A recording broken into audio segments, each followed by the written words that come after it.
الحمدللہ علی کل حال والصلاة والسلام علی صاحب حسنہ وجمال اما بعد اعوذ باللہ السمیع العلیم من الشیطان الرجیم بسم اللہ الرحمن الرحیم ہن لباس لکم وانتم لباس لہن صدق اللہ العظیم وصدق رسولہ النبی الکریم ان اللہ وملائکتہ یصلون علی النبی یا ایہا الذین آمنوا صلوا علیہ وسلموا تسلیما الصلاة والسلام علیک یا سیدی یا رسول اللہ وعلی آلک واصحابک یا سیدی یا حبیب اللہ اللہم صلی علی سیدنا و مولانا محمد معدن الجود والکرم وآلہ وصحبہ وبارک وسلم۔ تمام تعریفیں اللہ تعالیٰ جل مجدہ الکریم کے لیے، ہر قسم کے درود و سلام نبی رحمت صلی اللہ علیہ وسلم کی ذات والا صفات کے لیے حمد و صلات کے بعد، اسلام اپنے ماننے والوں کو وہ جس جگہ، جس منصب پر، جس مقام پر بھی بیٹھے ہوں، ان کی مکمل ذمہ داریوں سے آگاہ کرتا ہے۔ جو آدمی جو کام بھی کر رہا ہو، اسلام اس کو بتاتا ہے کہ تیری یہ ذمہ داری ہے۔ تاجر کی کیا کیا ڈیوٹی ہے، اسلام اس کو بتاتا ہے۔ حکیم، ڈاکٹر، استاد کن کن ذمہ داریوں وہ سر انجام دیں گے، اسلام انہیں اس کی خبر دیتا ہے۔ ممبر و محراب اور مصلی پہ بیٹھنے والا آدمی کن اعلیٰ ذمہ داریوں کا حامل ہے، اسلام اس کا بھی اسے درس دیتا ہے۔ ہر آدمی کو اسلام بتاتا ہے کہ تیری ذمہ داری کیا ہے۔ اب دو باتیں ہوتی ہیں، ایک بات تو یہ ہوتی ہے کہ کسی بندے کو پتہ ہے میری ذمہ داری کیا ہے، وہ انجام نہیں دے رہا، اس نے بھی غلط کیا ہے۔ اور کچھ لوگ ایسے ہوتے ہیں جو سرے سے پتہ ہی نہیں کرتے کہ ان کی ذمہ داری کیا ہے، سرے سے خبر ہی نہیں لیتے، وہ ڈبل غلطی کرتے ہیں۔ ایک تو انہوں نے خبر نہیں رکھی کہ میری ڈیوٹی کیا تھی، یہ پتہ ہی نہیں تھا، نااہل ہو کے بیٹھے رہے، اور دوسرا انہوں نے اس کو پورا نہیں کیا۔ دو باتیں، دو کوتاہیاں وہ شخص کرتا ہے۔ ہمارے ہاں ایک بہت بڑا طبقہ تو ایسا ہے جس کو سرے سے یہی نہیں پتا کہ اس کی ذمہ داری کیا ہے۔ وہ سنی سنائی باتیں یا جو شعبے کا بندہ ہی نہیں، اس سے درس لے کے، بھئی ایک آدمی ڈرائیونگ سیکھنے جا رہا ہے اور وہ ویلڈنگ والے سے سبق پڑھ رہا ہے، تو اس کو ڈرائیونگ نہیں آ سکتی، اس نے سبق اسی سے لینا ہے جو اس شعبے کا ماہر ہے۔ جو میاں بیوی کے حقوق کا عنوان آج رکھا گیا ہے، تو لوگ شادی کے موقع پر بچے اپنے دوستوں سے مشورے کرتے ہیں۔ اب جس آدمی کا جس طرح کا ذہن ہوتا ہے وہ اس طرح کا مشورہ دیتا ہے اس کو۔ ایک شخص ڈکٹیٹر مزاج ہوتا ہے، کسی شخص کے ساتھ اس کی بنتی نہیں، وہ ڈنڈے کے زور پہ کام کرنے کا عادی ہوتا ہے، تو اگر ایسے شخص سے آپ مشورہ لیں گے تو وہ آپ کو کہے گا ڈنڈا اٹھا لو، اور بیوی بچے بات نہ مانے تو سارا دن ان کی پٹائی کرتے رہو۔ اب آپ نے مشورہ ہی ایسے بندے سے لیا ہے جو طبیعت ہی اس کی اس طرح کی تھی۔ کچھ لوگ یہ سمجھتے ہیں کہ بس مست رہنا چاہیے، بال بچے جو بھی کرتے ہیں ان کو کرتے رہنے دو۔ ایسے آدمی سے آپ مشورہ کریں گے تو آپ کو کہے گا یار تیری روٹی پکتی ہے نا، تو دھیان سے کھانا کھا، چھوڑ موج کر، جو ان کے نصیبوں میں ہوگا انہیں مل جائے گا۔ تو ہم لوگ نااہل آدمی سے مشورہ کرتے ہیں۔ آپ کسی بھی منصب پر جب فائز ہوتے ہیں، کوئی بھی آپ کو اللہ عہدہ عطا کرتا ہے، تو آپ سب سے پہلے دیکھیں کہ اس کے بارے میں میرا رب کیا فرماتا ہے اور رب کے محبوب کیا ارشاد فرماتے ہیں صلی اللہ تعالی علیہ وسلم۔ ان کی قرآن و سنت کی روشنی میں آپ اپنے معاملات کو ترتیب دیں گے. قرآن و سنت کی پہلی بات تو یہ ہے کہ میاں بیوی یہ سمجھتے نہیں کہ ہماری ذمہ داری کیا ہے. دوسری بات یہ ہے کہ جو لوگ مشورہ دے کے بھیجتے ہیں وہ پہلے سے مشورہ اس طرح کا دیتے ہیں کہ وہ مشورہ خوفناک ہوتا ہے. جو بچی گھر میں کام نہیں نہ کرتی تو اس کے گھر والے اس کو کہتے ہیں چل کوئی نہیں، بات ساس کے پاس جائے گی تو لگ پتہ جائے گا.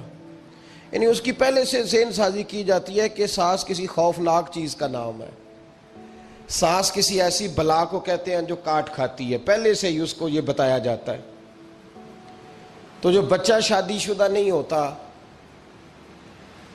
تو اس کے گھر والے بھی اس کو کہتے ہیں کہ شادی ہوگی تو لگ پتہ جائے گا.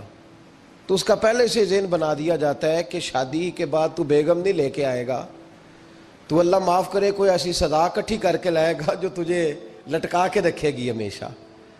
تو پہلے سے ہی ذہن غلط دیا جاتا ہے، سوچ غلط دی جاتی ہے. تو میرے بھائی یاد رکھیں، سمجھیں بات کو، ہمارے معاشرے کے اندر اصل فکر جو ہے نا وہ نہیں دی جاتی، اصل سوچ سے آگاہ نہیں کیا جاتا. قرآن مجید نے حقوق مقرر کیے، بیوی کے بھی اور اس کے خاوند کے بھی. سمجھ آ رہی ہے میری بات کی؟ اب دیکھیں، پہلی بات تو یہ ہے کہ ہمارے ہاں ہم یہ سوچنے کو اور یہ پوچھنے کو تیار ہی نہیں، شادیاں ہو گئیں، وقت گزر گیا، پتہ ہی نہیں میاں بیوی کے حقوق کیا ہے. اس کے بعد اگلی بات یہ ہے کہ جس کو پتہ چل جاتا ہے نا، ایک تیسرا پہلو بھی ہے، اس کو سمجھ لیں. تمہید کے طور پر بات عرض کر رہا ہوں. ہمارے زمانے میں لوگ حقوق دینے کے قائل نہیں، حقوق بولیے دینے کے قائل. آج تک سب حقوق لینے کے لیے احتجاج کرتے ہیں، اللہ کرے کو دینے کے لیے بھی احتجاج شروع کر دے. یہ احتجاج ہوتا ہی نہیں کہ میں نے حقوق دینے ہیں، احتجاج یہ ہے کہ میں نے حقوق. اچھا، اب میاں صاحب کو حدیثیں سنائی جاتی ہیں، جب تو وہ گھر جا کے وہ والی حدیثیں سناتے ہیں جن میں خاوند کی شان ہوتی ہے، خاوند کی. اور بی بی نے بھی وہ کلپ نکال کے رکھا ہوتا ہے جس کے اندر سارے حقوق ہی عورتوں کے بتا دیے جاتے ہیں. وہ بھی اخبار کا وہ ٹکڑا سنبھال کے رکھتی ہے جس ٹکڑے پہ لکھا ہوتا ہے کہ اسلام عورت کو بڑے حقوق عطا کرتا ہے. تو تین باتوں کا خیال کریں. سب سے پہلے تو میرے بھائی اس بات کا خیال کریں کہ ہم نے حقوق سیکھنے ہیں انشاءاللہ تعالی، اور اس کے بعد دوسرا اس بات کا خیال کریں کہ حقوق سیکھ کر ان پر عمل کرنے کی کوشش کرنی ہے. اور تیسرا یہ بھی خیال فرمائیں ہمیشہ کہ مانگنے والا بھکاری ہوتا ہے، دینے والا سخی ہوتا ہے. تو حقوق مانگتے نہ پھریں، حقوق دینے کی کوشش کریں. جو حقوق دینے والے ہیں وہ سخی ہوتے ہیں. پتہ نہیں آپ کو سمجھ آئی ہے میرے جملے کی کہ نہیں آئی؟ حقوق دینے والے اور مانگنے والے. تو بھکاری بن کے نہ پھریں کہ میرا حق مجھے دے دو، بلکہ سخی بن کے پھرو کہ میری خیر صلاح ہے. آؤ جس نے حق لینا ہے، میں سب کے حقوق ادا کرنے کو تیار ہوں. سخی بن کے وقت گزاریں، بھکاریوں کی طرح نہیں گزاریں. قرآن مجید فرقان حمید نے میاں بیوی کا جو رشتہ بیان کیا ہے نا، اس رشتے کو آپ سمجھیں جو قرآن پاک نے میاں بیوی کا رشتہ بیان کیا. کہن لباس لکم وانتم لباس لہن. فرمایا بیویاں تمہارا لباس ہیں اور تم ان کا لباس ہو. وہ تمہارا لباس ہے اور تم. اللہ اکبر، کیسا خوبصورت لفظ قرآن پاک نے. ہن لباس لکم وانتم لباس لہن. فرمایا وہ تمہارا لباس ہے اور تم. سمجھ آ رہی ہے نا جی بات کی؟ وہ تمہارا لباس ہے اور تم ان کا لباس ہو. تین خوبیاں تو ہر لباس میں ہوتی ہیں. تین چیزوں کے لیے لباس پہنا جاتا ہے. تین چیزیں، تین قسم کی آسائشیں لباس میں پائی جاتی ہیں. اس پر تو تمام مفسرین کا اتفاق ہے. سب سے پہلی چیز، لباس جو ہوتا ہے وہ بندے کو گرمی اور سردی سے بچاتا ہے. سخت سردی میں لباس لے لیں تو بندہ سردی سے بچ جاتا ہے. اس کا مطلب یہ ہوا کہ میاں بیوی ایک دوسرے کا لباس ہیں. اگر بیوی کی طرف کوئی تکلیف آتی ہے تو میاں اس کو بچاتا ہے، اور اگر میاں کی طرف کوئی تکلیف آتی ہے تو عورت اس کو بچاتی ہے. میاں بیوی ایک دوسرے کا لباس ہے. لباس کیا کرتا ہے؟ لباس آدمی کے عیب چھپاتا ہے. اس کے وجود پر کتنے دھبے ہیں، کتنے نشان ہیں، وہ سارے چھپا لیتا ہے لباس. میاں بیوی ایک دوسرے کے عیب چھپانے والے ہوتے ہیں، عیب بتانے والے، رونا رونے والے نہیں ہوتے کہ بی بی جب بھی میکے گئی اس نے جا کے رونا شروع کر دیا، اتنی میں تانگو دوسرا ہے ہی کوئی نہیں۔ اور خامد صاحب جب بھی ملے انہوں نے ایک ہی راگ الاپنا شروع کر دیا کہ میری کیا بات تھی، مجھے مل کیا گیا ہے، میں کیا تھا، میرے ساتھ ہوا کیا ہے۔ تو لباس ہیں، ایک دوسرے کا عیب چھپائیں گے، بولیے ایک دوسرے کا عیب چھپائیں گے، ایک دوسرے کی غلطیوں کی پردہ پوشی کریں گے۔ اور تیسرا لباس کا کیا مقصد ہوتا ہے؟ لباس شخصیت کا آئینہ دار ہوتا ہے۔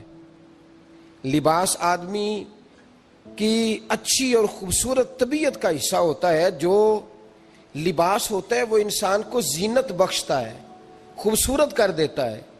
داڑھی والا آدمی ننگے سر پھرے تو خوبصورت نہیں لگتا، ٹوپی پہن لے تو بڑا پیارا لگتا ہے، ٹوپی پہنے تو بڑا، اور اگر امامہ باندھ لے تو نور نالا نور ہونا شروع ہو جاتا ہے۔ اللہ کرے آپ خوش ہو جائیں، آمین تو کہہ دیں، اور اللہ کرے فجر کی نماز آپ امامہ باندھ کے پڑھ لیں، آمین تو کہیں۔ چلو کونی جنہ دی داڑھی نہیں انہوں نے رکھنی چاہیے، جنہ دی نہیں انہوں نے، موضوع نہیں تھا پر ہماری بھی مجبوری ہے، داڑھی آ ہی جاتی ہے، ہر موضوع میں شامل ہو جاتی، رکھنی چاہیے۔ سب یاد رکھیں، لباس آدمی کو زینت دیتا ہے۔ قرآن مجید کے لفظوں پہ غور کرو، اگر تو شادی کے بعد بیوی کے آنے کی وجہ سے خامد کو سکون نہیں ملا تو اس کا مطلب ہے اس نے گھر کو زینت نہیں دی، اور اگر شادی کے بعد اس بچی کو تحفظ نہیں ملا، اس کو اپنے گھر کے اندر سکون نہیں ملا، تو اس کا مطلب ہے خامد نے اسے زینت، اس لباس نے زینت نہیں دی۔ میاں بیوی ایک دوسرے کا لباس ہے، اس مقدس رشتے کو اسلام نے باندھا، اور لباس کہہ کے باندھا۔ میرے رسول کریم علیہ الصلاۃ والسلام نے پہلے تو خارجی لوگوں کو منع کیا ہے۔ میری ذاتی رائے یہ ہے کہ میاں بیوی کی ذاتی لڑائی کوئی بھی نہیں ہوتی، ذاتی لڑائی، میری باتوں کی سمجھ تو آ رہی ہے نا آپ دوستوں؟ کوئی نہیں آ رہی؟ اللہ جزا دے آپ۔ میاں بیوی کی ذاتی لڑائی کوئی نہیں ہوتی، ہوتا پتہ کیا ہے؟ لڑکے سے پوچھیں کہ بتائیں جناب کیا حال ہے، تو کہتے ہیں بیوی میری صحیح ہے، اس کے گھر والے نہیں صحیح۔ سنا ہے آپ نے بھی کبھی یہ لفظ؟ تو اسی طریقے سے اگر لڑکی سے پوچھیں کہ تیرا کیا حال ہے، تو کہتی ہے خامن تو میرا دھیان رکھتا ہے، اس کی اماں نہیں خیال رکھنے دیتی۔ تو لڑائی جو ہوتی ہے وہ تیسرے آدمی کی وجہ سے ہوتی ہے۔ تیری اماں آئی تھی تو اس طرح کہہ گئی، تو تیرا بھائی آ گیا تھا تو وہ یہ کہہ گیا، تیسرے فرد کی وجہ سے۔ میرے نبی کریم علیہ الصلاۃ والسلام نے تیسرے بندے کو سمجھایا ہے، تیسرے فرد کو حضور نے سمجھایا ہے۔ نبی پاک علیہ الصلاۃ والسلام نے فرمایا خبردار، ماں، بھائی، بیٹا، باپ سارے لحاظ کریں، بسنے دیں میاں بیوی کو۔ اگر شادی کر دیا تو ان کو سکون سے رہنے دو۔ تم دو جملے کہہ کے چلے گئے، کوئی عیب نکال کے جو چھپا ہوا تھا خامن کی نظر میں وہ نکال کے بتا دیا کہ تیری بیوی یہ کام بھی کرتی ہے، اب تم تو ہٹ گئے وہ بات کہہ کے، اب انہوں نے اکٹھے رہنا ہے، ان کی زندگی مصیبت کا شکار ہو گئی، آزمائش میں آ گئے وہ دونوں، ساری زندگی کڑتے رہے۔ ایک عیب نکال کے لڑکی کے گھر والے لڑکے کا اسے بتا کے چلے گئے تیرے خامد میں یہ عیب پایا جاتا ہے، وہ ساری زندگی کڑتے رہیں گے، تکلیف میں رہیں گے، انہوں نے تو اکٹھے رہنا ہے۔ بتانے والا چلا گیا۔ میرے رسول کریم صلی اللہ علیہ وسلم فرماتے ہیں لعنتی ہے وہ شخص، لعنتی، لعنتی ہے وہ شخص۔ یا رسول اللہ کون سا؟ فرمایا جو بیوی کو مرد کے خلاف اکساتا ہے اور مرد کو بیوی کے خلاف اکساتا ہے، وہ لعنتی ہے، ملعون ہے، رحمت الہی سے دور ہے وہ شخص۔ انہیں قریب کرنے کی کوشش کر، تو ان کے اندر محبت پیدا کرنے کی کوشش کر۔ میرے نبی کریم علیہ الصلاۃ والسلام نے جب حضرت سیدہ فاطمہ الزہرا رضی اللہ تعالی عنہا اور جناب سیدنا علی المرتضیٰ رضی اللہ تعالی عنہ کی شادی کی تو نبی پاک نے دونوں کے سر جوڑے اور دونوں کے درمیان محبت کی دعا فرمائی، دونوں کے درمیان محبت کی دعا فرمائی۔ اور نبی پاک صلی اللہ علیہ وسلم حضرت فاطمہ کے سامنے جناب علی کے فضائل بیان فرماتے، اور جناب علی آتے تو نبی پاک فرماتے فاطمہ تو میرے وجود کا حصہ ہے، وہ تو میرے جگر کا ٹکڑا ہے۔ تو ان دونوں کے درمیان الفت پیدا۔ یہ سب سے پہلے تو خارجی لوگ اس بات کا خیال کریں، سب سے پہلے تو خارجی لوگ خیال کریں، توجہ دیں کہ ان کو بکھرنے سے بچائیں۔ اب میاں بیوی بھی سمجھ لیں کہ ہماری ذمہ داریاں کیا ہیں۔ مسند امام احمد بن حنبل میں حضرت ابو درداء رضی اللہ تعالیٰ عنہ سے حدیث مروی ہے، نبی کریم صلی اللہ علیہ وسلم کی بارگاہ میں ایک خاتون نے آ کے عرض کیا، یا رسول اللہ صلی اللہ علیہ وسلم مجھے بتلائیے خاوند کا حق کیا ہے؟ یہ جو حدیث سنانے لگا ہوں نا، یہ بیٹی کو سنانی ہے، جا کے یہ ٹیلی فون کر کے بہن کو سنانی ہے، صرف بیوی کو سنانے کی نہیں ہوتی یہ چیزیں۔ یہ حدیث بیٹی کو سمجھائیں، بہن کو سمجھائیں، ان لوگوں کو سمجھائیں، تاکہ اور یہ یاد رکھیں خاوند کے حقوق اگر بچی کے گھر والے اسے سکھائیں نا تو اس کی سمجھ میں جلدی آ جائیں گے، اور بیوی کے حقوق اگر خاوند کے گھر والے اس کو سمجھائیں تو اس کی سمجھ میں بات جلدی آئے گی، وہ خیر خواہ سمجھتے ہیں اپنے رشتہ داروں۔ یہ والی حدیثیں ان لوگوں کو سنانی چاہیے جن لوگوں کا بچہ ہے یا بچی ہے، متعلقہ آدمی حقوق بیان کرے۔ جب متبادل چیز کسی کے سامنے آتی ہے تو وہ کئی دفعہ سمجھتے ہیں کہ خلوص اس میں پورا نہیں پایا جاتا۔ حضرت ابو درداء رضی اللہ تعالیٰ عنہ فرماتے ہیں، ایک خاتون حضور کی بارگاہ میں آئی، عرض کرنے لگی، یا رسول اللہ صلی اللہ علیہ وسلم میں نکاح کرنا چاہتی ہوں، شادی کرنا چاہتی ہوں، مجھے بتلائیے خاوند کا حق کیا ہے؟ اگر تو میں ادا کر سکتی ہوں تو میں نکاح کروں، ورنہ میں اس کام سے بچوں۔ میرے نبی کریم علیہ الصلاۃ والسلام نے فرمایا، بی بی اگر خاوند کے ناک سے رینٹ نکلے، ریشہ نکلے، پیپ بہے اس کی ناک سے، اور بی بی اپنی زبان سے وہ صاف کر دے تو پھر بھی اس کا حق ادا نہیں ہوتا۔ حضرت ابو درداء کہتے ہیں، آنکھ کھول کے اس عورت نے دیکھا تو میرے نبی پاک نے اگلے جملے ارشاد فرمائے، حضور نے فرمایا تو ان باتوں میں حیرت کر رہی ہے، میں اگر خدا کے علاوہ کسی کو سجدے کا حکم دیتا تو میں عورت کو کہتا اپنے خاوند کو سجدہ کرے، میں اس کو کہتا یہ کام کرے۔ میرے رسول کریم علیہ الصلاۃ والسلام نے حقوق کا تعین فرمایا، اور نبی کریم صلی اللہ علیہ وسلم نے فرمایا، جو عورت اس حال میں مر گئی، اس حال میں دنیا سے گئی کہ اس کا خاوند اس سے راضی تھا، اس کا شوہر اس سے راضی تھا، اس کا گھر والا اس سے مطمئن تھا، تو میرے نبی پاک فرماتے ہیں جب دنیا سے جائے گی تو رب کریم جنت کا دروازہ کھول کے فوراً ہی جنت میں داخل فرما دے گا، اس کو بغیر روک ٹوک جنت دے دی جائے گی۔ شرط یہ ہے کہ وہ جب دنیا سے جائے تو اس حال میں جائے کہ اس کا خاوند اس سے شکوے نہ کرتی پھرے، شکایتیں نہ کرتی پھرے، شکایتیں نہ کرے۔ ہمارے زمانے میں شکایتیں ہوتی ہیں، اور خواتین، عورتیں اس بات کو سمجھتی نہیں کہ اللہ نے جو میرے نصیب میں رکھا تھا اور جو خاوند رب نے میرے لیے پسند کیا تھا وہ اللہ نے مجھے عطا فرما دیا ہے۔ وہ شکوے کرتی ہیں، شکایات کرتی ہیں، اور دوسری عورتوں کو سامنے رکھ کے وہ فلاں کے حصے میں یہ چیز آئی، فلاں کے حصے میں یہ چیز آئی، فلاں کا خاوند یوں کرتا ہے، شکوہ کرتی ہیں۔ میرے رسول پاک علیہ السلام نے فرمایا، عورتیں کثرت سے جہنم میں جائیں گی، کثرت سے۔ تو ایک صحابی رو پڑے، ایک حدیث میں لفظ یہ ہے رو پڑے، عرض کرنے لگے، یا رسول اللہ وہ ہماری مائیں بھی ہیں، بیٹیاں بھی ہیں، بہنیں بھی، حضور جہنم میں جائیں گی؟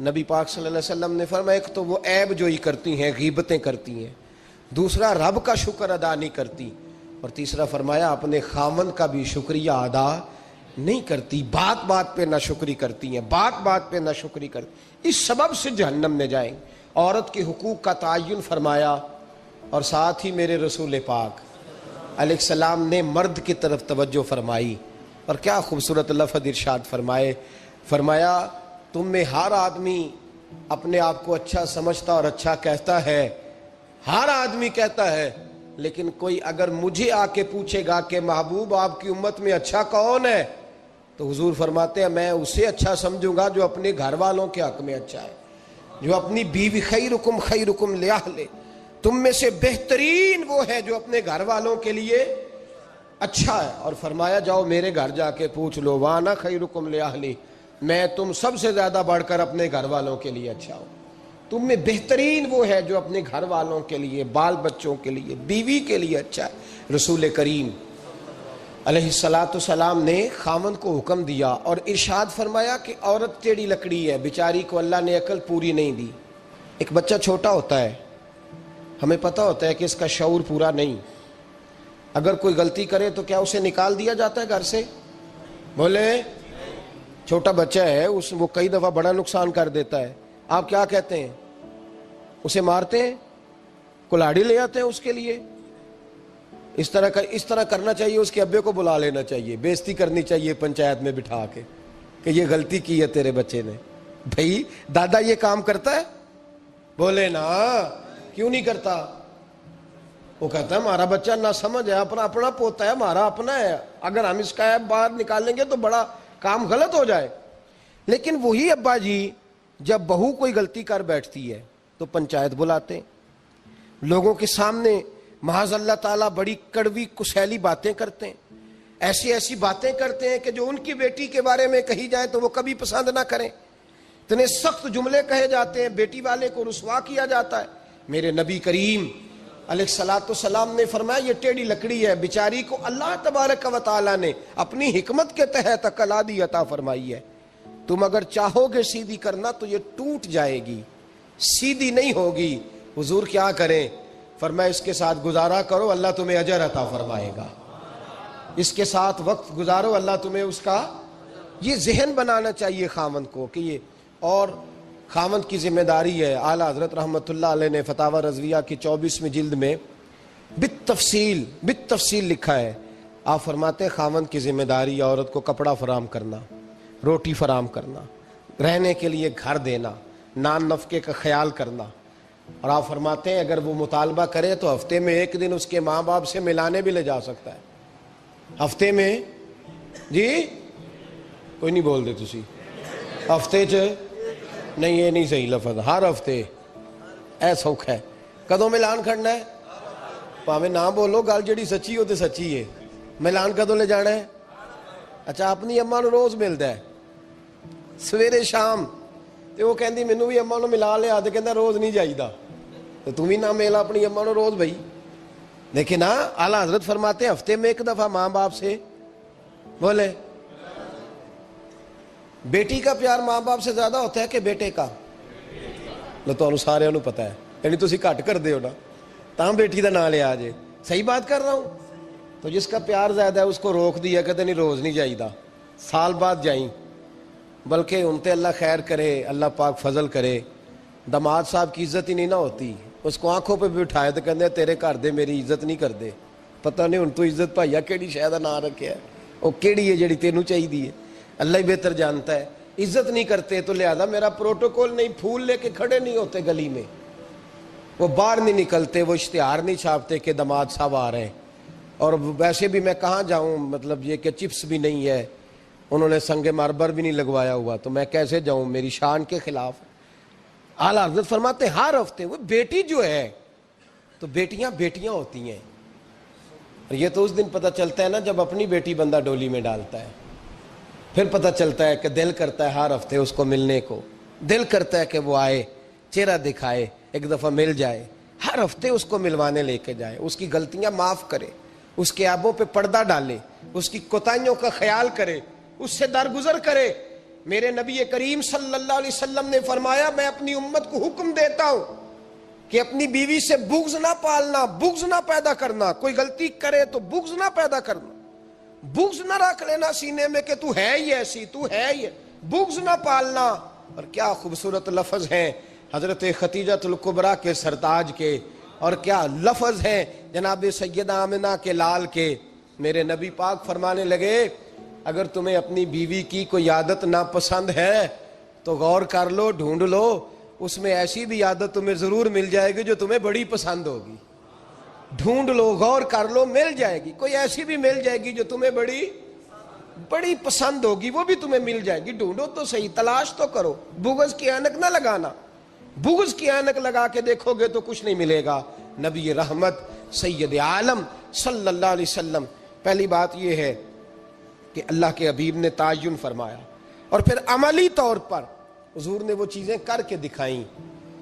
حضرت سیدہ طیبہ طاہرہ جناب فاطمہ کو نبی پاک نے رخصت فرمایا. حضرت علی کے گھر کے سارے کام جناب فاطمہ کرتی تھی, سارے کام. کسی ایک جگہ بھی شکایت نبی پاک صلی اللہ علیہ وسلم نے نہیں فرمائی کہ میری بیٹی سارے کام کرتی ہے, بلکہ حضرت اسماء کے بارے میں صحیح ستہ میں روایت ہے, جناب ابو بکر صدیق کی صاحبزادی, یہ نبی پاک صلی اللہ علیہ وسلم کی پھپھی زاد بھائی ہیں حضرت زبیر بن عوام, عشرہ مبشرہ سے, ان کے گھر میں بیاہی گئی تھی. حضرت جناب اسماء کہتی ہے میں مالدار باپ کے گھر سے گئی تھی، امیر باپ تھے جناب صدیق اکبر، میں تاجر باپ کے گھر سے گئی تھی، لیکن زبیر بن عوام کے گھر میں گئی تو فرماتی ہے مجھے ان کے اونٹوں کو چارہ بھی ڈالنا پڑتا تھا، مجھے گھر کے سارے کام کرنے پڑتے تھے۔ فرماتی ہے میں چنے پیس کر جانوروں کے لیے میں خوراک بھی تیار کرتی تھی، اور وہ چلے جاتے تھے تو میں ان کے گھوڑے کی دیکھ بھال بھی کرتی تھی، لیکن قربان جائیں جناب اسماء فرماتی ہیں ایک دن بھی میں اپنے باپ کے گھر شکایت لے کے نہیں گئی۔ اور عجیب لفظ ہے حدیث پاک میں، عجیب لفظ ہے۔ آپ فرماتی ہیں میں ایک دن گھاس لے کے آ رہی تھی، رستے میں رسول پاک تشریف لا رہے تھے، حضور اونٹ پہ تھے، بڑی خوبصورت حدیث۔ حضرت اسماء فرماتی ہیں میں خاوند کے گھر میں کام کاج کرتی تھی، میں چارہ لے کے آ رہی تھی، اونٹ پہ حضور تشریف لائے، نبی پاک نے اونٹ کو بٹھایا، اونٹ بیٹھ گیا تو حضور نے فرمایا اسماء میرے پیچھے بیٹھ جاؤ، میں تمہیں گھر تک چھوڑ دوں۔ تو جناب اسماء رو پڑی، کہنے لگی محبوبہ میرا خاوند بڑا خوددار ہے، بڑا غیرت والا ہے، اس نے مجھے جس حال میں رکھا ہے میں اسی حال میں راضی ہوں۔ حضور آپ کی کرم نوازی کا شکریہ، پر جس حال میں مجھے رکھا ہے نا میں اسی حال میں، کوئی بول اول لڑا نہ بول بیٹھی ہوں دے خسم ناراض بڑ بولیاں دے، بولی کان تے کوئل دی دس دیے بڑے فرق ہوں دے سجنا بولیاں دے، جڑیاں خسماں دی وچ رضا وسن پاگ جاگ جاندے او نہ گولیاں دے، تے آپ ادلیاں نو سردار پین تکے شرما والیاں نو چوٹے ڈولیاں دے۔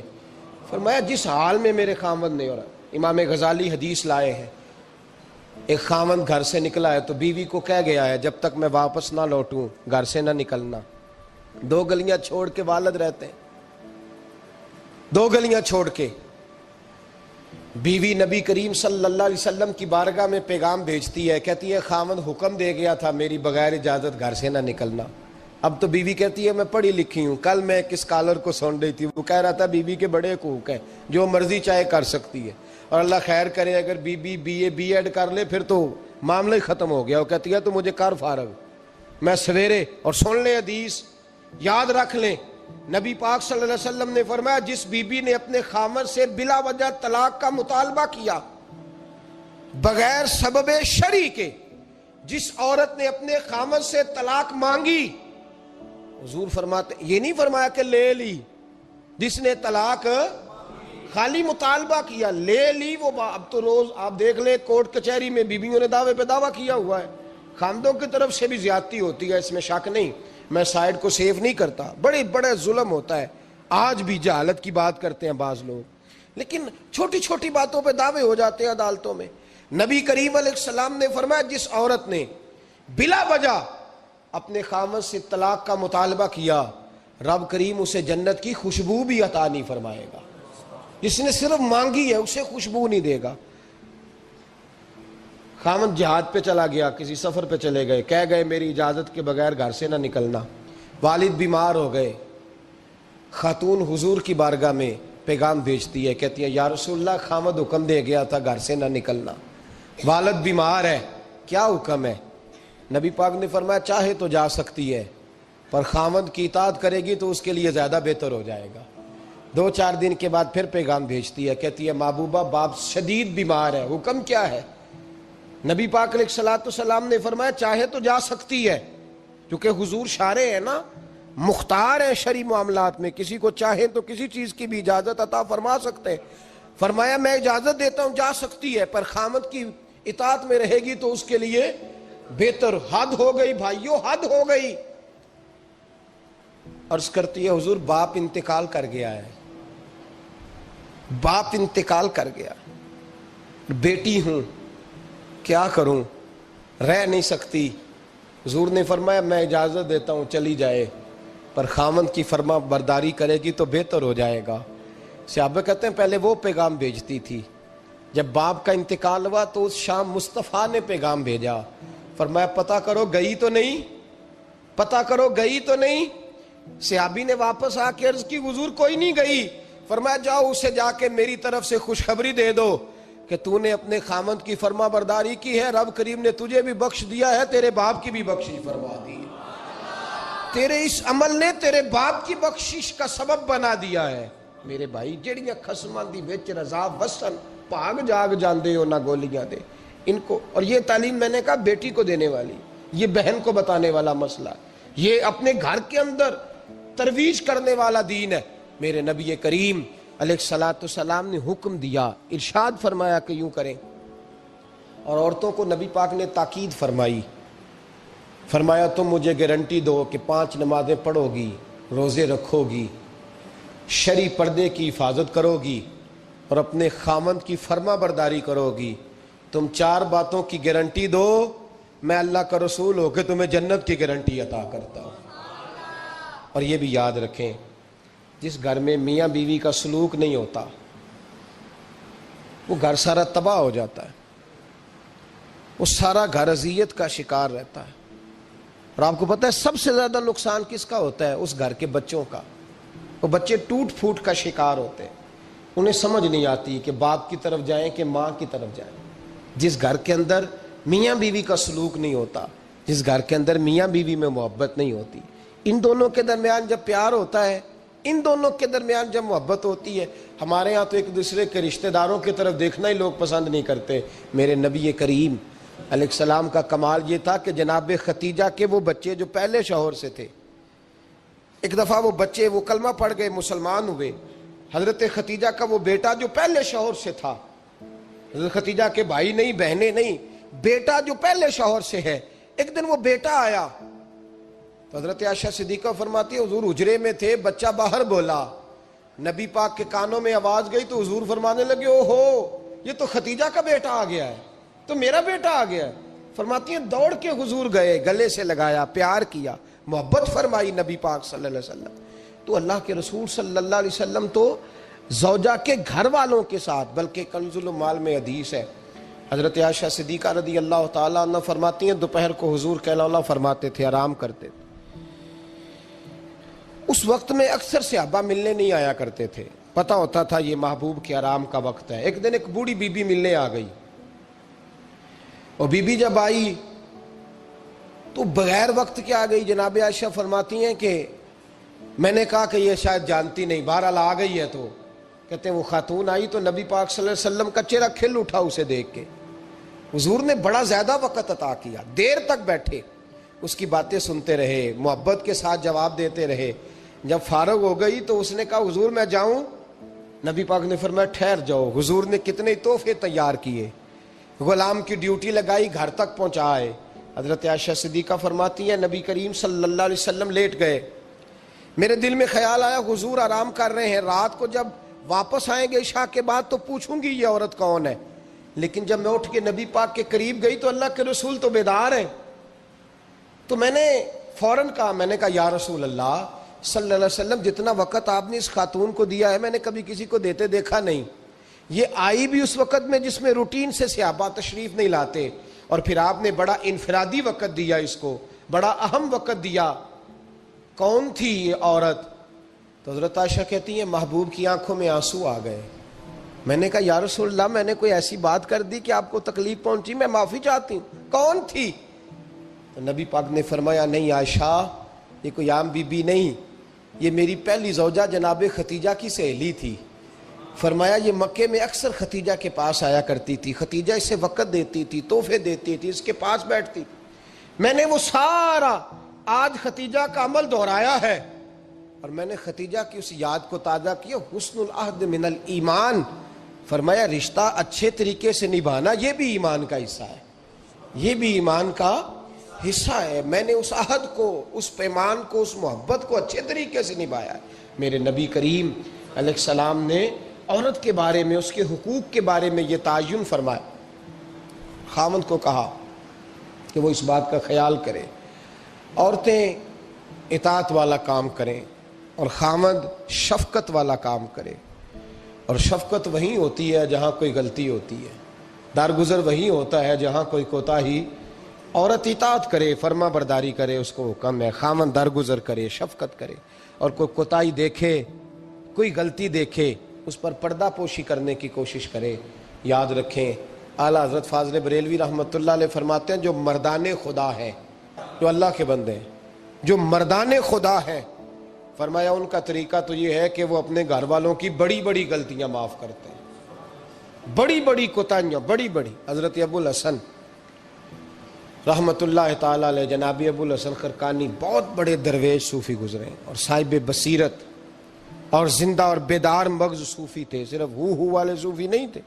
ان کو خبر ہی نہیں کہ معاشرے میں میں کھٹکتا ہوں دل عالم میں کانٹے کی طرح، اور تو فقط اللہ ہو اللہ ہو اللہ ہو۔ حضرت ابو الحسن خرقانی خانقاہ بھی آباد کرتے تھے، اور معاشرے میں کبھی ظلم ہوتا تھا تو بادشاہوں کا جا کے حقہ پانی بھی بند فرما دیا کرتے تھے۔ بڑے بیدار مغز اور بیدار ذہن صوفی تھے۔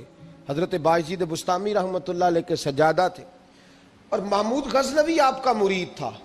اب بہت صاحب بصیرت بادشاہ ہوا ہے، وہ آپ کا خدمت گزار تو حاضر ہوتا تھا۔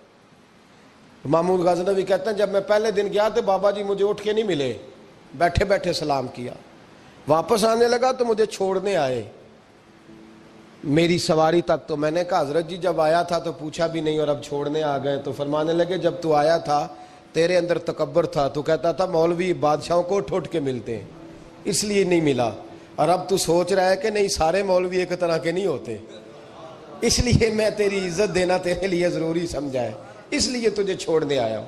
حضرت ابو الحسن بڑے صاحب بصیرت آدمی۔ ایک آدمی یمن سے آیا کئی 100 کلومیٹر کا سفر طے کر کے ملنے، اس نے دروازے پہ دستک دی، حضرت کے گھر کے دروازے، بادشاہ کے پیر ہیں۔ اندر سے بی بی صاحبہ بولی کون ہے دروازے پہ؟ فرمایا میں یمن سے آیا ہوں یا مصر سے آیا ہوں، بڑی دور سے ملاقات کرنی ہے۔ حضرت صاحب کدھر ہیں؟ تو بی بی کہنے لگی تجھے بھی کوئی کام نہیں جس طرح اسے کوئی کام نہیں، تو بھی فارغ ہے اس کی طرح، بس یہی اللہ اللہ یہی ڈیوٹی ہے تیری بھی۔ میں نے کہا یار اتنا بڑا صوفی اور گھر میں اس کا کیا حال ہے، وہ بات کرنے والی؟ تو میں نے کہا جناب حضرت کدھر ہیں؟ تو کہنے لگی وہ کوئی جنگل میں بیٹھا اللہ اللہ کر رہا ہوگا، نہ بچوں کی فکر نہ گھر بار کی فکر، مسئلوں سے بھی پیٹ بھرتے ہیں، کبھی ادھر بیٹھا ہوگا، جا ملنا ہے تو بھی چلا جا، دوبارہ دروازے پہ دستک نہ دینا خبردار۔ کہتے ہیں میرے وہ جو میں ایک ذائچہ بنا کے آیا تھا نا اللہ کے ولی کا، وہ میرا سارا ہی ٹوٹ گیا۔ میں نے کہا کچھ نہیں یار، جس کا گھر حال نہیں تو باہر کیا ہوگا، اندر ہی کوئی طبیعت نہیں۔ لوگ فٹافٹ اعتراض کرتے ہیں، کہتے ہیں صاحب فلاں بندے کو نہیں صحیح کر سکے تو، حالانکہ یہ بات اور ہے، یہ پہلو اور ہے۔ نوح علیہ السلام کی بیوی اگر کافر رہ جائے، بیٹا اگر غیر مسلم رہ جائے تو یہ حکمت الہی ہوتی ہے، یہ اللہ پاک کی حکمت ہوتی ہے، حکمت ہوتی ہے، اس میں پیغمبر کی تبلیغ میں کوئی اعتراض نہیں کیا جا سکتا۔ اس نے کہا جنگل میں ہوں گے تو بھی چلا جا۔ کہتے ہیں وہ جو میرے ذہن میں ان کا زاویہ تھا، وہ جو ایک شخصیت کا روپ میں بنا کے وہ تو نکل گیا، لیکن میں نے کہا چل اتنی دور سے آیا ہوں بابے سے میل ہی لیتا ہوں، شام ہو گئی ہے رات بھی رہنا ہے۔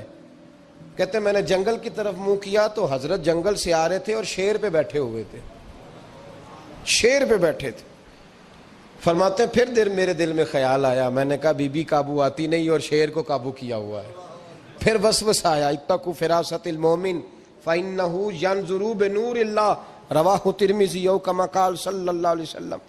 اللہ کے رسول فرماتے ہیں مومن کی فراست قلبی سے ڈرو، وہ تو اللہ کے نور سے دیکھا کرتا ہے، اللہ کے دیے ہوئے نور سے دیکھتا ہے۔ اللہ اکبر۔ جب یہ بات سنی نا، اس نے کہتے میں نے دل میں سوچی تو حضرت میرے دل کی بات جان گئے اور فرمانے لگے او بھائی، کہتے میں نے کوئی حال بتایا نہیں، خود ہی فرمانے لگے میاں اس کے اندر صرف ایک ہی غلطی ہے کہ وہ زبان کی ٹھیک نہیں، بستر کی بڑی پاک ہے، نظر کی بڑی پاک ہے، کردار کی بڑی اچھی ہے، میرے بچوں کو پالتی ہے، بس زبان کی ذرا ٹھیک نہیں۔ اور فرمانے لگے میں اس نتیجے پہ پہنچا ہوں اگر میں نے اسے نکال دیا تو اور کوئی رکھے گا نہیں، بیچاری زندگی ساری پریشانی میں گزار دے گی، اور پھر اگلے لفظ کہے تو حد ہو گئی۔ فرمانے لگے میں اس بد زبان سے اس نے سلوک کرتا ہوں، اللہ نے یہ بے زبان مخلوق میری فرما بردار بنا دی ہے۔ فرمایا یہ میرے وظیفوں چلوں عبادتوں سے نہیں آیا شعر، یہ اس بد زبان سے اس نے سلوک کرتا ہوں تو رب نے یہ بے زبان مخلوق میری۔ اب یہ گنجائش، یہ حکم خاوند کے لیے ہے، یہ تقریر سن کے بی بی نہ کہہ دے کہ میں نے بد زبان ہونا ہے تو آپ فرما برداری کرے میری، تو یہ جس کے لیے بات ہو اسی تک رہے۔ خامند کو حکم ہے کہ اگر کوئی کوتاہی ہے تو اس کوتاہی کی پردہ پوشی کرے. گھر جو ہوتا ہے نا، گھر کچھ چیزیں اجازت نہیں دے رہی میری کہ میں کچھ اور بات آپ سے کروں، کچھ آپ کو نیند بھی آ رہی ہے. دیکھیں، پورا وجود سلامت ہو اور اندر روح نہ ہو تو بندہ زندہ رہ سکتا ہے؟ جڑے نہیں بولے انہیں رہ لینا میرا خیال. وجود ہو سارا سلامت ہے لیکن روح سلامت، بندہ بچ جائے گا؟ بولے نا یار، جنہیں نیند آ رہی ہو بولو. نہیں نہ رہ سکتا. پورے گھر میں ہر شے ہو، ذمہ داری سے بات کر رہا ہوں، پورے گھر میں ہر شے موجود ہو، اگر گھر میں دین نہ ہو تو گھر چلتا نہیں چل سکتا. جس گھر میں نماز نہ ہو وہ گھر نہیں چلتا، جس میں قرآن پاک نہ ہو وہ گھر. اس لیے کہ دین روح ہے. دین، اگر گھر میں دین نہیں تو گھر چل سکتا؟ سن لے حدیث پاک ترمذی شریف کی، نبی کریم علیہ الصلوۃ والسلام، یہ بھی حق ہے.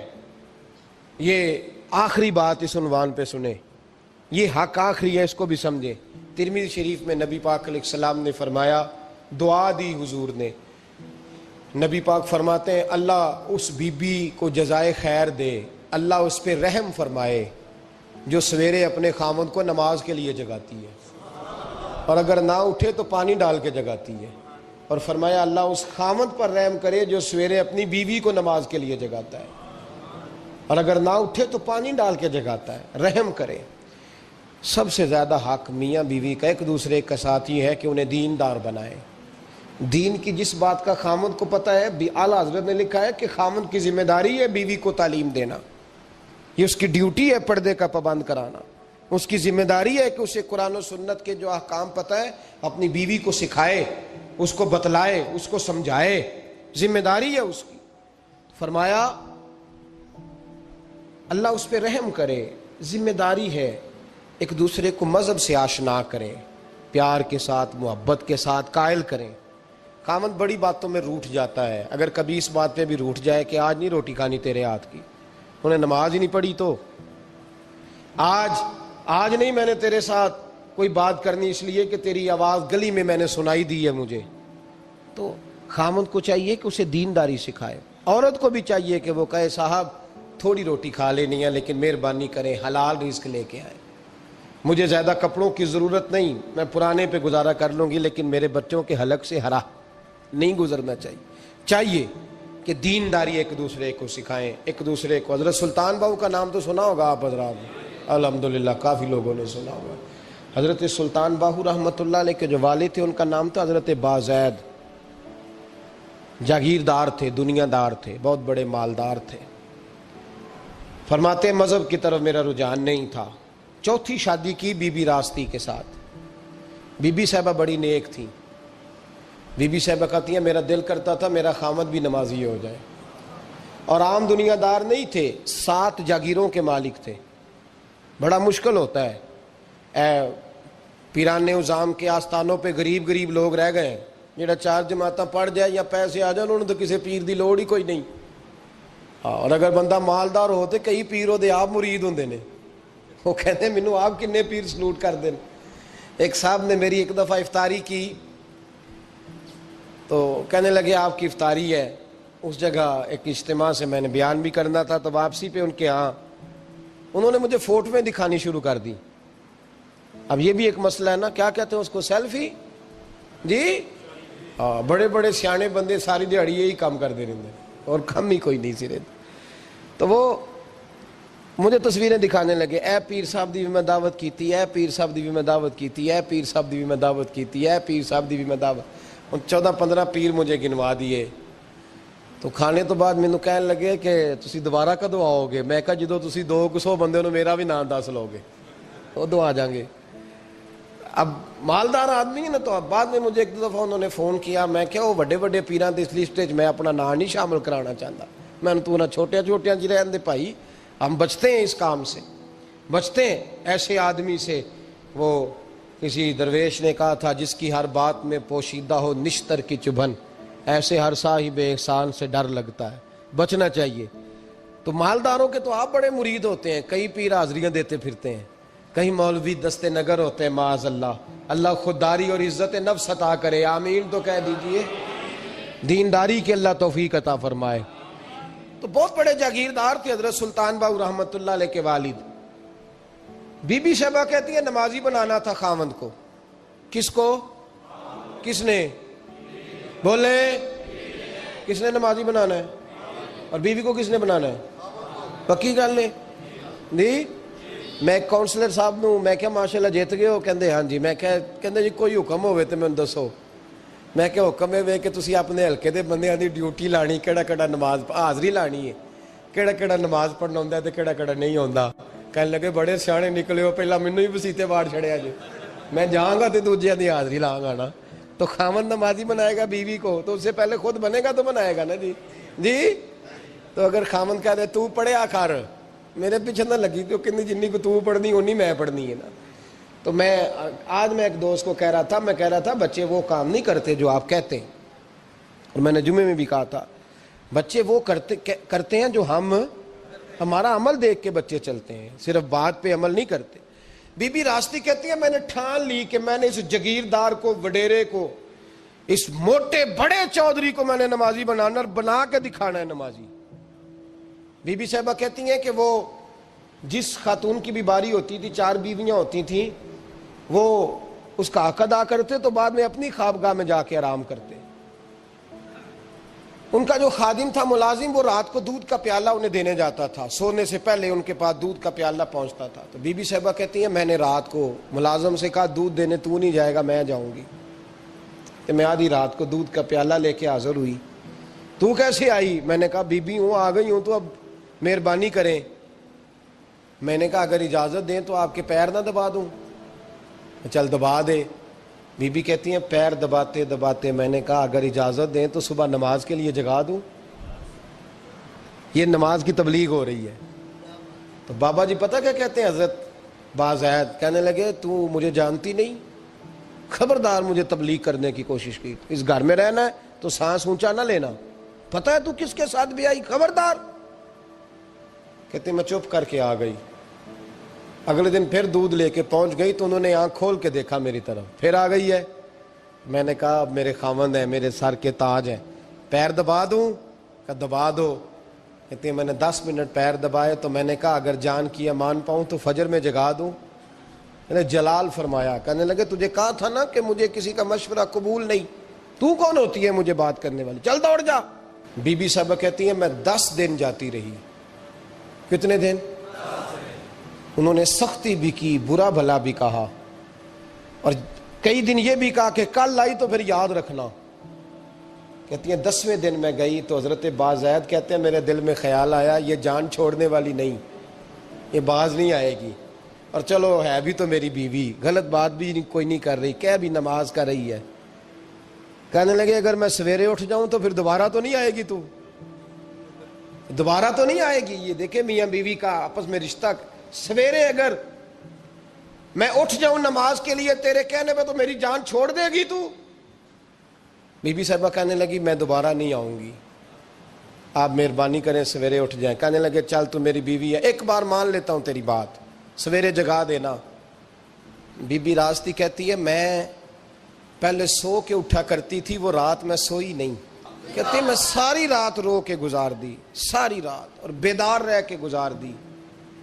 سویرے فجر کے وقت پانی گرم کیا, بغل میں مصلی لیا, خامد کو بیدار کیا, وضو کرایا, اور کہتی ہیں جب وہ اللہ اکبر کہہ کے سنتوں کی نیت باندھی تو میرے اس طرح آنسو گرے جیسے سیلاب آتا ہے اور دریا کا بند ٹوٹتا ہے. اور میں نے رو کے کہا مولا میرے اختیار میں یہیں تک تھا, میں مصلی پہ کھڑا کر سکتی ہوں, میں دل تو نہیں نہ بدل سکتی, وہ تیرے قبضے میں ہے, مقلب القلوب ہے, فضل کار اس کا دل بدل دے. فرماتی ہیں میں روتی رہی, 2 رکعتیں پڑھ کے میری طرف دیکھا تو فرضوں کی نیت باندھ لی, اور 2 فرض پڑھ کے پھر میری طرف دیکھا. کہنے لگے خبردار سویرے جگانے آئی تو. میں نے کہا جی نہیں جگاتی. میری طرف دیکھ کے کہنے لگے تو نہیں جگائے گی آج کے بعد میں تجھے نماز کے لیے جگایا کروں گا, میں تجھے جگاؤں گا. آپ فرمانے لگی وہ نمازی بن گئے, میں پہلے ہی نمازی تھی, جب ان دو نمازیوں کا ملاپ ہوا تو اللہ نے سلطان باہو جیسا بیٹا عطا فرمایا، سلطان باہو جیسا بیٹا عطا فرمایا۔ میرے بھائی، میاں بیوی ایک دوسرے کو دیندار بنائیں گے، ایک دوسرے کو نمازی بنائیں گے، وہ ایک دوسرے پہ، اور کس طرح کا بڑا مشکل ہوتا ہے بیوی اپنے خاوند کی تعریف کرے، مشکل ہوتی ہے۔ اعلیٰ حضرت فاضل بریلوی رحمت اللہ تعالی علیہ کی زوجہ، ان کا طریقہ یہ تھا کہ وہ اتنی شناسہ ہو گئی تھی، اعلیٰ حضرت لکھتے تھے تو وہ واقف ہو گئی تھی، وہ کتاب کا اعلیٰ حضرت فرماتے تو وہی کتاب اٹھا کے زوجہ لاتی۔ اس زمانے میں قلم بنتے تھے اپنے ہاتھوں سے، لوگ چھری لے کے اس کے ساتھ قلم بنایا کرتے تھے، تو قلم بنا کے سیاہی رکھتی، کاغذ کئی دفعہ ڈانٹ دیتے، اعلیٰ حضرت کئی دفعہ ڈانٹ دیتے، لیکن اماں جی سنتی۔ وقت وصال آیا تو ایک دن فرمانے لگے، حامد رضا کی ماں، تو نے ساری زندگی مانگا کچھ نہیں، تو نے میری بڑی نوکری کی، میرے دین کے کاموں میں سب سے بڑی مددگار تو تھی، چل کچھ چیز مانگ لے۔ جب دین کے رشتے ہوتے ہیں تو پھر معاملے بھی دینداری کے طے ہوتے ہیں، کچھ مانگ لے۔ بڑا کچھ مانگ لیتی ہیں نا بیویاں، بڑا کچھ۔ اعلیٰ حضرت کی زوجہ کیا کہتی ہیں میں نے آپ کو صبح و شام دیکھا ہے، میں نے آپ کے دکھ سکھ دیکھے، خوشی غمی میں آپ کا رویہ دیکھا ہے، میں نے آپ کو ہمیشہ دیندار اور پرہیزگار پایا ہے، اگر مجھے کچھ دینا ہے تو ہاتھ اٹھا کے میری بخشش کی دعا کر دیں، اور اگر صبح قیامت مجھے ضرورت پڑی تو میری سفارش کر دیں گے۔ اعلیٰ حضرت رو پڑے، یہ دینداری کے رشتے ہیں، رو پڑے، فرمانے لگے تیرے ساتھ وعدہ ہے، مصطفیٰ کریم صلی اللہ علیہ وسلم کے صدقے احمد رضا جب جنت میں جائیں گے تو تجھے ساتھ لے کے جنت میں جائیں گے، ساتھ لے کے جائیں گے۔ تو بھائی دینداری بنائیں، ہن لباس لکم وانتم لباس لہن، وہ تمہارا لباس ہے اور ان کا لباس ہو۔ رمضان شریف آ رہا ہے، ارادہ کر لیں کہ تراویحیں ساری جماعت کے ساتھ پڑھنی ہے، پڑھیں گے انشاءاللہ تعالی۔ نوجوانوں سے میری گزارش ہے، جوان بچوں سے، ضروری کوئی مذہبی چیز آپ نے دیکھنی ہو، سننی سنانی ہو تو ٹھیک ہے، ورنہ رمضان میں موبائل استعمال نہ کریں، مہربانی فرمائیں، ارادہ کریں۔ اگر کبھی مجبوری بن جائے نا تو ہسپتالوں میں بھی 2-2 گھنٹے بندے کو ایک ٹانگ پہ کھڑے ہونے پڑ جاتا ہے، پاسپورٹ کے دفتر لوگ کھڑے رہتے ہیں، شناختی کارڈ کے دفتر کھڑے رہتے ہیں۔ ارادہ کرو قرآن پاک سننے کا، اور مسجد میں حاضر ہو کے با جماعت 20 تراویحیں پوری پڑھو، اور عشاء سے پہلے آؤ، سنتیں ادا کر کے مسجد میں نماز پڑھو۔ روزہ کوئی شیطانی وسوسہ قریب نہ آنے دو، روزے رکھنے ہیں اور انشاءاللہ رکھنے ہیں، پورے رکھنے۔ مزدور آدمی جو مزدور ہے وہ کہتا ہے میں مزدور ہوں، میں کیسے رکھوں؟ او خدا کے بندے، رب تعالیٰ نے تیرے اوپر فرض کیے ہیں، وہ کہتا ہے میں وہ چیز فرض کرتا ہی نہیں جو تو اٹھا نہ سکے، اس کو پتا تھا ہم رکھ لیں گے تبھی فرض کیے نا، اور مزدور کو تو اللہ اجر بھی زیادہ عطا کرتا ہے، کسی وسوسے پہ نہ لگے۔ اور قرآن، یہ 2 باتیں ہو گئی، روزہ اور تراویح، اور تیسرا دن کے 2 حصے کریں، جو وقت بچ جائے اس کے 2 حصے کریں، آدھے حصے میں قرآن پاک پڑھنا ہے اور آدھے حصے میں درود و سلام پڑھنا ہے، یہ وظیفے پکے کر لیں۔ اور جو لوگ غریبوں کی مدد کرتے ہیں، مسکینوں کی، یتیموں کی، ان سے میری گزارش ہے کہ وہ مہربانی کریں تو 1 رمضان کو لوگوں کے ساتھ تعاون کریں۔ کس تاریخ کو جی؟ بولے قاری صاحب نے سوٹ کدن دین دے ہو جی، تاکہ کوئی درزی سی کے نہ دے وے، ایک ادھر پان آنا لے وے سوٹ، مولوی بھی نواں، یہ ساڈا مولوی یہ تے پرانے دی چنگا لگتا ہے، اور پہلے دے میاں یہ کام بھی پہلے کریں تاکہ وہ سلا لیں اور سلا کے پہن لیں۔ میری باتوں کی سمجھ آ رہی ہے آپ حضرات کو؟ غریب کے ساتھ، مسکین کے ساتھ، جس کے ساتھ بھی کوئی تعاون کرنا ہے وہ پہلے کریں، پہلے اپنے بچوں کو کپڑے بعد میں اور غریبوں کے بچوں کو پہلے، تاکہ وہ شریک ہو، رمضان میں شریک ہو، کسی کو سودا پہلے دیں، جو پہلے کرنے کے کام ہیں ان کو پہلے کریں، مہربانی فرمائیں۔ رمضان کی نیت کریں، ارادہ کریں، اپنے اندر ذوق پیدا کریں۔ میں نے اپنے دوستوں کو کل سبق دیا ہے کہ کام مجبوری سے بھی ہو جاتا ہے اور شوق سے بھی، لیکن مجبوری سے کرنے سے مزہ نہیں آتا، شوق سے کریں تو مزہ ہی آ جاتا ہے، مزہ نہیں، مزہ ہی آ جاتا ہے۔ تو کام کریں گے، لطف آئے گا آپ کو روزے رکھنے کا، عبادت کرنے کا، لیکن لطف کے ساتھ کریں، اپنے اوپر بوجھ بنا کے نہ کریں، پھر آپ کو ذائقہ نصیب ہوگا۔ اللہ سمجھنے کی توفیق عطا فرمائے۔ آخر دعوانا ان الحمدللہ۔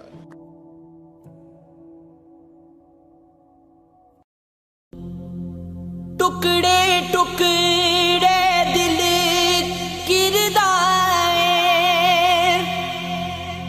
غم کی بستی دل کی صدائیں، خود کو دیکھوں تو دکھتا ہے، میری آنکھیں تیری نگاہیں، زمین نہیں ہے زمان نہیں ہے، میرا تو یہ بھی جہان نہیں ہے، زمین نہیں ہے زمان